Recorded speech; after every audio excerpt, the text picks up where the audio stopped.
घरोघरी मातीच्या चुली या मालिकेच्या आजच्या भागामध्ये आपल्याला बघायला मिळेल ऐश्वर्या आणि सारंग बोलत असतात. इतक्यातच ऐश्वर्याला एक फोन येतो. फोन आल्यानंतर ऐश्वर्या विचारते कोण बोलते. त्यावेळेला समोरून आवाज येतो की तुमचा शेवट. समोरची बाई ऐश्वर्याला म्हणते तुमची कुंडी सॉरी तुमची कुंडली आहे माझ्याकडे. त्यावेळेला ऐश्वर्या म्हणते तुम्ही काय बडबड करताय.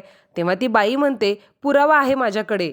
ऐश्वर्या म्हणते कसला पुरावा. तेव्हा ती बाई म्हणते व्हिडिओ क्लिप. जर बघायची असेल ना तर पडदेशी घराच्या बाहेर यायचं. माझ्याकडे वेळ नाही. तुमच्या या खानदानी दागिन्यांपेक्षा माझा वेळ लई महत्त्वाचा आहे. जर व्हिडिओ क्लिप बघायची असेल तर पटकन घराच्या बाहेर यायचं. आणि ह्या फोनमुळं ऐश्वर्या मात्र खूप घाबरलेली असते. तिला घाम फुटलेला असतो. ऐश्वर्या लगेच बाहेर निघत असते. तेव्हा सारंग ऐश्वर्याला विचारतो काय झालं तुम्ही कुठे जाताय. तेव्हा ऐश्वर्या म्हणते मसनात चालले यायचंय का. दरवेळेला काय मागे मागे शेपटासारखं. आणि असं बोलून ऐश्वर्या सारंगला तिथंच थांबवते. ऐश्वर्या घराच्या बाहेर येऊन बघते तर तिथं एक बाई तोंड बांधून उभी असते. त्या बाईला बघून ऐश्वर्या खूप चिडते आणि बडबड करायला लागते. ऐश्वर्या म्हणते तू का आलीस इथे. कोण आहेस तू आणि मला का ब्लॅकमेल करतेस तू.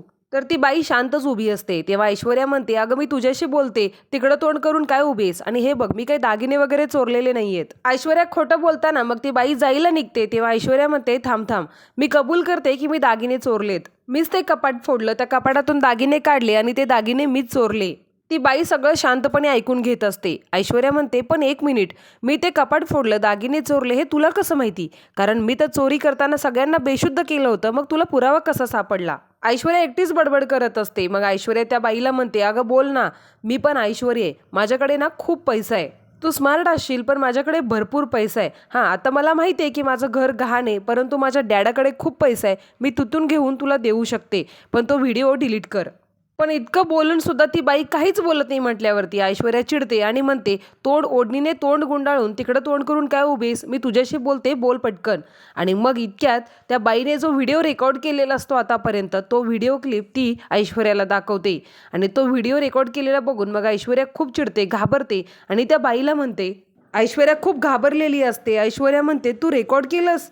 आणि मग ती बाई तोंडावरची बांधलेली ओढणी काढते. डोळ्यांवरचा गॉगल काढते. तर ती दुसरी तिसरी कोण नसून ती तर जानकीच असते. आपण ज्या बाईसमोर सगळं सत्य सांगितलं ती तर जानकीच आहे हे कळल्यावरती ऐश्वर्याच्या पायाखालची जमीनच सरकते.